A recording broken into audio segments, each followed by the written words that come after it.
नमस्कार विद्यार्थियों, राजकीय स्नातकोत्तर महाविद्यालय प्रतापगढ़ में इस डिजिटल मंच पर आप सभी विद्यार्थियों का एक बार पुनः स्वागत है। मैं राकेश कुमार, सहायक आचार्य हिंदी। आज हम तृतीय वर्ष कला के अंतर्गत द्वितीय प्रश्न पत्र का करुणा निबंध की समीक्षा करेंगे। करुणा निबंध। आचार्य रामचंद्र शुक्ल ने मनुष्य के मन में उठने वाले लोभ, प्रीति, चिंता, करुणा, उत्साह, श्रद्धा, भक्ति आदि भावों का तर्कसंगत ढंग से विस्तृत वर्णन किया है। एक भाव को दूसरे से पृथक दिखाने के लिए उन्होंने उदाहरण, तर्क आदि का सहारा लिया है। उनका वर्णन मनोवैज्ञानिक और विश्वसनीय है। उनके द्वारा भाव का न केवल स्वरूप ही निश्चित किया गया है, अपितु उनका मन अथवा उसका दूसरों पर क्या असर पड़ता है, जीवन जगत के लिए उनकी क्या उपादेयता है, आदि बातों पर भी प्रकाश डाला गया है। आचार्य शुक्ल ने अपनी ओर से भावों के बारे में पाठकों के मन की संभावित आशंकाएं उठाई है और चिंतामणि निबंध में ये सारी भावों का समावेश मिलता है। चिंतामणि निबंध संग्रह में मनोभाव का सूक्ष्मता से प्रामाणिक ढंग से विश्लेषण देखने को मिलता है। करुणा निबंध में विश्लेषित मनोभाव का चर्चा करते हैं। आलोच्य निबंध में केवल करुणा का मनोभाव का वर्णन ही नहीं हुआ है, अपितु अन्य कई मनोभावों का भी उल्लेख कर दिया गया है। ऐसा करुणा मनोभाव को सुस्पष्ट करने, दूसरे मनोभावों से उनकी विभिन्नता दर्शाने के उद्देश्य से किया गया है। प्रस्तुत निबंध में करुणा मनोभाव के साथ जिन अन्य मनोभावों का उल्लेख प्राप्त होता है वे हैं क्रोध, प्रीति, श्रद्धा, लोभ, कृपा या अनुग्रह, सहानुभूति आदि।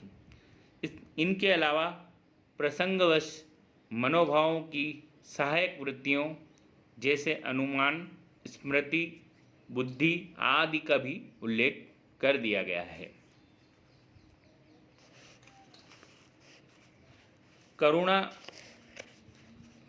रामचंद्र शुक्ल जब बच्चों को संबंध ज्ञान कुछ कुछ होने लगता है तभी दुख के उस भेद की नींव पड़ जाती है जिसे करुणा कहते हैं। फिर कार्य कारण संबंध से अभ्यस्त होने पर दूसरों के दुख के कारण या कार्य को देखकर उनके दुख का अनुमान करता है और स्वयं एक प्रकार का दुख अनुभव करता है। यह करुणा की एक परिभाषा है। आचार्य रामचंद्र शुक्ल प्रसिद्ध समालोचक एवं उच्च कोटि के निबंधकार थे। निबंध ऐसी विधा है जिसमें विचारों एवं भावों का निबंधन युक्त ढंग से पूर्वापरक्रम का निर्वाह करते हुए इस तरह से किया जाता है कि पाठक पर उसका गहरा प्रभाव पड़ता है। शुक्ल जी ने अपने निबंध के बारे में चिंतामणि की भूमिका में जो लिखा है उसमें भी निबंधों में वृद्धि, जो कि एक तर्क एवं समाधान प्रस्तुत करने का साधन है। लिखते हैं वे, इस पुस्तक में मेरी अंतर यात्रा में पढ़ने वाले कुछ प्रदेश है। यात्रा के लिए निकलती रही है, बुद्धि है पर हृदय को भी साथ लेकर चलती है। शुक्ल जी ने निबंध का नाम करुणा रखा है, परंतु निबंध में अन्य अनेक मनोभावों का भी जिक्र किया है। इससे यह स्पष्ट होता है कि उन्होंने तर्क देकर शंकाओं का समाधान करने, करुणा को अन्य मनोभावों से अलग बताकर उसके स्वरूप, उसके विभिन्न आयामों को स्पष्ट करना चाहे। उन्होंने तर्क दिया कि करुणा और क्रोध दोनों का दुख से संबंध है, फिर भी दोनों अलग अलग मनोभाव हैं।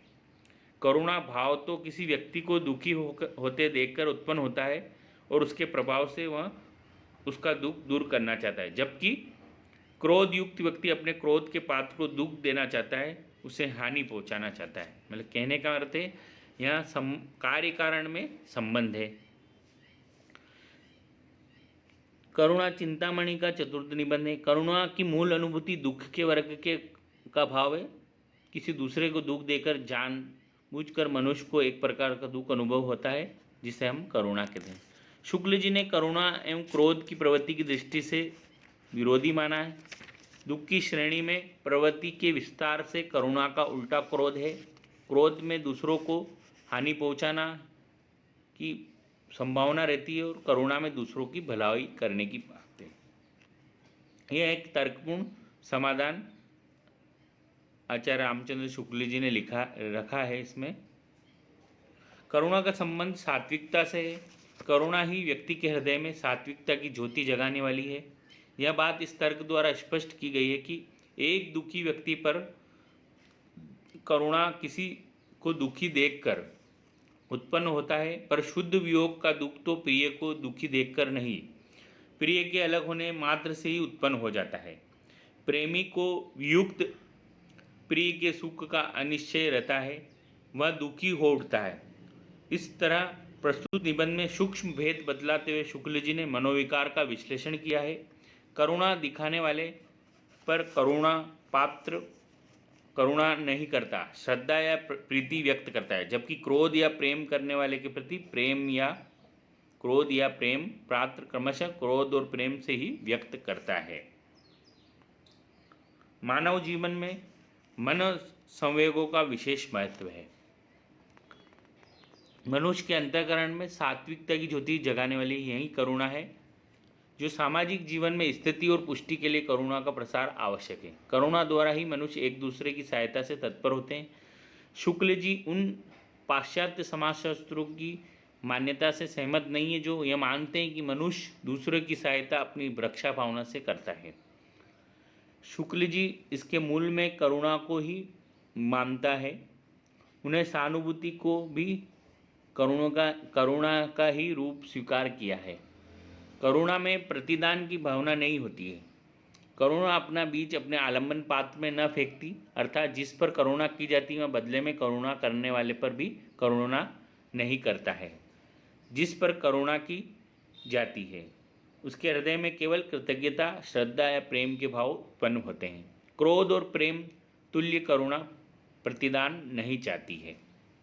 शुक्ल जी मनोवेग या प्रवृत्ति में भी ही भावों की तत्परता में ही मानव सजीवता के दर्शन करते हैं, जो मनोविकारों का दमन करते हैं। शुक्ल जी ने उन्हें पाखंडी मानते हैं। वे इस बात से अत्यंत दुखी थे कि मानव अपने हित हेतु भौतिकता अपनाकर अपने सच्चे मनोवेगों को दबा कर रखता है। उन्हें यह भी माना कि जीवन में मनोवेग के कार्य करते रहने से मनोवेग नष्ट हो जाते हैं। यह प्राय आवश्यक है, नियम और न्याय के कारण होता है। अतः ऐसे अवसरों की संख्या बढ़ाना उचित नहीं। करुणा संत का सौदा नहीं, ऐसा कहकर वे कहते हैं करुणा में त्याग आवश्यक है। परंतु आधुनिक सभ्यता एवं जीवन की कठिनता मन संवेग को मारने और अशक्त करने पर विवश कर रही है। किसी दुराचारी के प्रति हम क्रोध इसलिए नहीं कर पाते कि व्यक्ति अवसर होने के कारण हमारा अहित कर सकता है। आवश्यकता, नियम और न्याय भी जीवन में मनोवेग के अनुसार परिणाम नहीं निकलते हैं। शुक्ल जी ने उदाहरण देकर यह तथ्य स्पष्ट करते हुए सभी शंकाओं का समाधान किया है। एक नौकर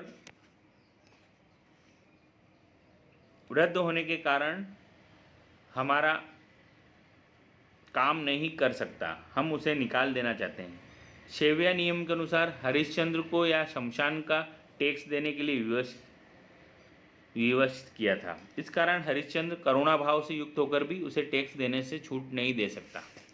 ऋणग्रस्त व्यक्ति गरीबी की मजबूरी के कारण किसी का कर्ज चुकाने में असमर्थ हो तो भी न्यायकर्ता उसे कर्ज देने से मुक्ति नहीं दिला सकता। निष्कर्ष इसी प्रकार से के विवेचन से स्पष्ट है कि आचार्य शुक्ल ने करुणा निबंध तर्क देकर और संभावित आशंकाओं के समाधान प्रस्तुत कर मनोभावों का बड़ा सटीक विश्लेषण प्रस्तुत किया है। मनोभाव का ऐसा तार्किक विश्लेषण और मन संवेग के उद्रेक आदि का विवेचन अन्यत्र अनुपलब्ध होता है। करुणा के माध्यम से उन्होंने मानव की जो संवेग है उनके भलीभांति परिचित कराया है। सारांश यही है कि करुणा की प्राप्ति के लिए पात्र में दुख के अतिरिक्त और किसी विशेषता की अपेक्षा नहीं है। अतः हम कुछ बिंदुओं में इसको देख सकते हैं। जब बच्चे का संबंध ज्ञान कुछ होने लगता है तभी दुख के उस भेद की नींव पड़ जाती, उसे करुणा कहते हैं। एक बात, दुख की श्रेणी में प्रवृत्ति के विचारों से करुणा का उल्टा क्रोध होता है। दूसरी बात है, क्रोध जिसके प्रति उत्पन्न होता है उसकी हानि की चेष्टा की जाती है।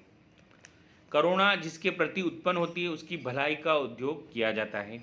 यह दोनों, क्रोध और करुणा में परस्पर विरोध है। एक तरफ हानि की चेष्टा, एक तरफ भलाई का।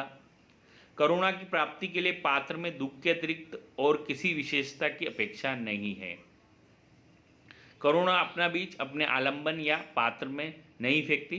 करुणा का सेंध का सौदा नहीं है। करुणा की गति रक्षा की ओर होती है और प्रेम की रंजन की ओर।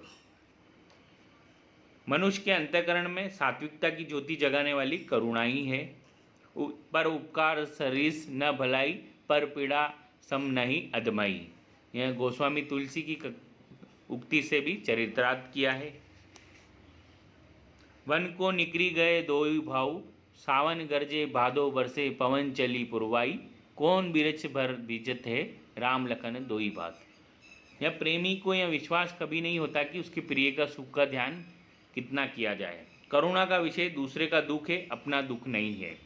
सामाजिक जीवन की स्थिति और पुष्टि के लिए करुणा का प्रसार आवश्यक है। आशा है निबंध के बारे में आपकी समीक्षा सार्थक रहेगी। आपसे अनुरोध है कि अधिक से अधिक इसको शेयर करें, सब्सक्राइब करें। धन्यवाद।